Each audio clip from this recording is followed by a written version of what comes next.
Estamos preocupados y por tanto interesados en cómo evoluciona ese conflicto armado de gran calado en suelo europeo, la guerra de Ucrania, que lleva ya más de 3 años en marcha.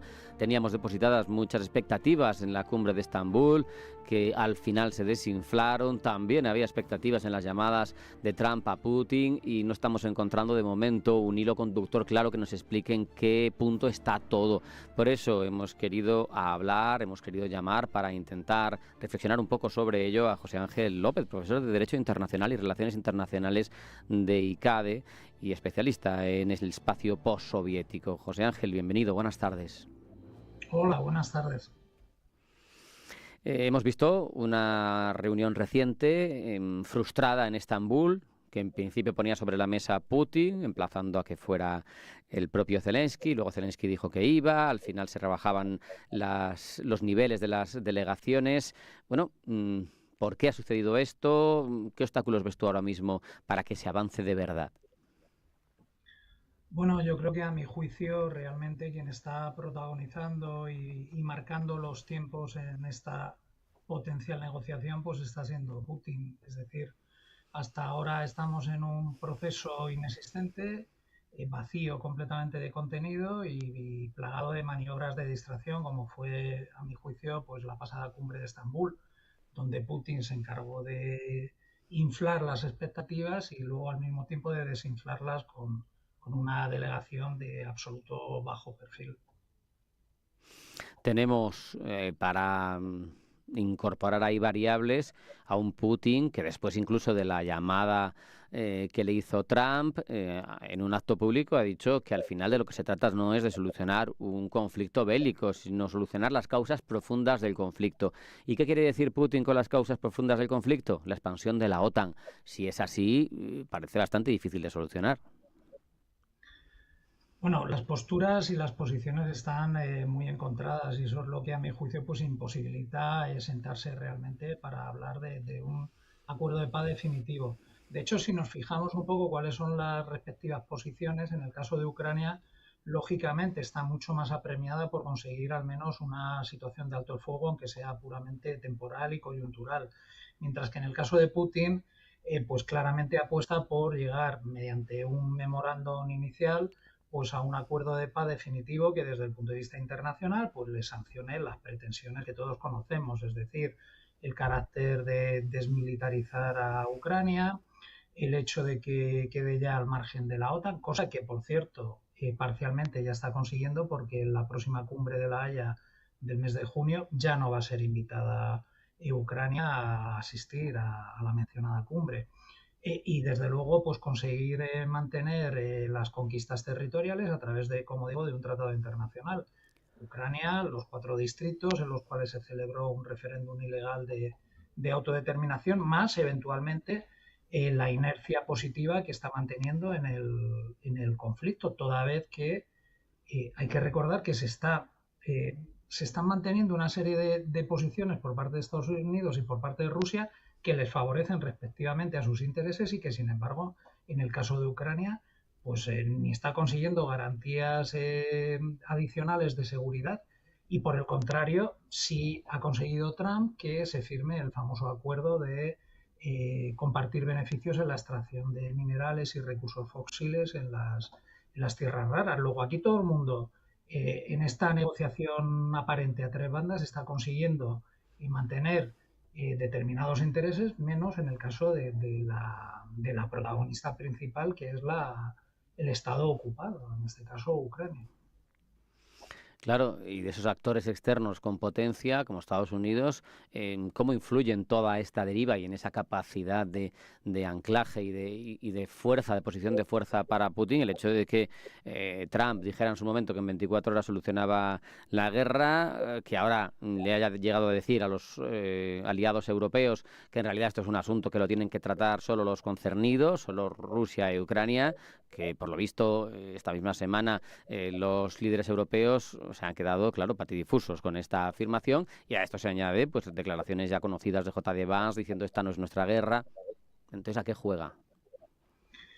Claro, de hecho son, como decía al principio, maniobras de distracción por parte de Putin en algo que se le da bastante bien, que es marear en los distintos procesos en los que se ha manejado en el espacio postsoviético y en las antiguas repúblicas integrantes de la Unión Soviética a la hora de negociar acuerdos de paz definitivos. Por ejemplo, en el caso de Transnistria y Moldavia, llevamos más de 30 años desde también un acuerdo que se firmó en Estambul con respecto a concretar una solución definitiva para este enclave separatista, secesionista apoyado por Rusia y que atenta contra la integridad territorial de Moldavia. En el caso de Georgia ha sucedido prácticamente lo mismo. Y además, en el plano declarativo, evidentemente no tiene nada que ver lo que trata de transmitir permanentemente Trump con lo que, por ejemplo, Marco Rubio, por un lado, o el propio vicepresidente Vance, por otro, demuestran en sus declaraciones públicas, que es que de momento son bastante escépticos y en ese sentido realistas con respecto al momento que se está viviendo en este proceso. Putin no tiene ninguna prisa por acabar esta guerra. Ha conseguido, por una parte, que cesen las ayudas norteamericanas hacia Ucrania y por otro lado, pues consigue mantener completamente alejada de la posición de negociadora pues a actores regionales principales como pueda ser la Unión Europea. Entonces, en ese sentido, en esa línea, lógicamente no tiene ninguna premura por acabar con esa inercia que sin ser escandalosamente favorable en el campo de batalla, sí es cierto que está recuperando algunos enclaves territoriales. Hoy, por ejemplo, hace unas horas estaba Putin en una visita Mm, sorpresiva en el distrito de Kursk, que hay que recordar que en sí. verano del año pasado pues fue conquistado precisamente por fuerzas ucranianas en una acción militar relámpago que sorprendió al Kremlin. Entonces, en ese sentido, como digo, eh, el resto de los actores aparentemente se sienten confortables con la situación actual, por mucho que en el plano declarativo pues Trump pretenda, ya lo hizo, pues conseguir la liquidación del conflicto en 48 horas. De momento no son 48 horas ni 48 días. Veremos si son 48 semanas. Tremendo. Has mencionado Transnistria, has mencionado Georgia. Te quería preguntar precisamente como experto en el espacio político postsoviético, ¿tenemos paralelismos históricos, lecciones de conflictos anteriores en la región que se apliquen para entender la dinámica actual de este proceso que estamos asistiendo en vivo? Sí, hay similitudes y hay diferencias. La forma de desenvolverse, incluso antes de que Putin llegase al Kremlin, por parte de Rusia al conseguir ser un Estado independiente tras la disolución de la Unión Soviética, ha sido en una relación muy semejante en cuanto a determinadas repúblicas del espacio postsoviético a la hora de interferir en sus procesos de construcción estatal independiente. Por ejemplo, en los casos de Georgia, en el caso de la propia Ucrania, especialmente a partir de 2014. Y en el caso de Transnistria, pues es evidente que a través del apoyo a movimientos secesionistas, apoyándose en las minorías étnicas eslavas y fundamentalmente rusas, pues ha conseguido interferir en ese tipo de procesos y por lo tanto tener una relación en el ámbito de su política exterior hacia lo que se conoce como near and abroad, o sea, el extranjero próximo, de cierto control. No es, evidentemente, una reconfiguración de lo que fue la antigua Unión Soviética, pero sí hemos visto que le ha servido en el caso de Ucrania, en el caso de Moldavia, en el caso de Georgia y no digamos ya en el caso de Bielorrusia, que sí que está funcionando auténticamente como un estado títere en manos de la propia Rusia, sí le ha conseguido tener una facultad de control difuso, control en unos casos más directo y en otros más inestable del propio desarrollo de estas estatalidades independientes que en estos tres casos mencionados están evidentemente en cuestión. O sea, son estados cuya integridad territorial está en cuestión y que, por cierto, en tres casos están inmersos en procesos potenciales de adhesión a la Unión Europea. En el caso de la Claro. propia Ucrania, en el caso de Moldavia y en el caso, quizás ahora más cuestionado por la evolución política interna que está teniendo el gobierno georgiano de esta república. Mm. Teniendo en cuenta la postura que mantiene Estados Unidos, yo te pregunto, ¿es posible siquiera considerar que todo este proceso avanzara sin que participe la primera potencia del mundo? Pues cabría esa posibilidad. Lo que ocurre es que uno de los principales argumentos o de los incentivos que podía tener Putin para conseguir llegar a un acuerdo más o menos próximo de paz, aparte de los ya mencionados, sería, por ejemplo, recuperar, que es lo que está tratando y lo que yo creo que intentará en unas conversaciones directas con Trump, está tratando bajo cualquier medio posible que las sanciones, en este caso, en el caso de Estados Unidos, serían contramedidas unilaterales, porque las sanciones tienen que ver con, por ejemplo, con el caso de la Unión Europea, es decir, son las medidas impuestas desde el plano de las organizaciones internacionales, aunque el contenido vaya a ser el mismo, está tratando de conseguir que se le levanten esas contramedidas unilaterales por parte de Estados Unidos.